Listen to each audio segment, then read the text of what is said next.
One of the most common questions we get is, how do I remove the glue from the surface of my slab after I've stood my walls and removed my reveal?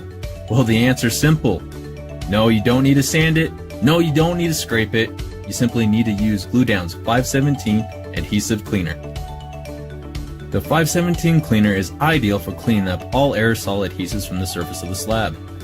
When used with our prep stick and a 5-gallon pail of cleaner, it makes quick work of the surface adhesive. The 517 cleaner is a fast evaporating, non-staining, and non-darkening cleaner. That's right, like most citrus cleaners, it does not darken your slab.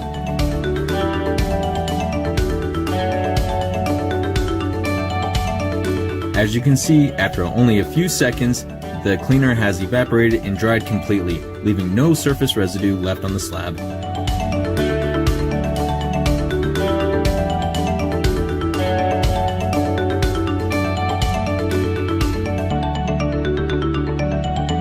It doesn't get much cleaner than that.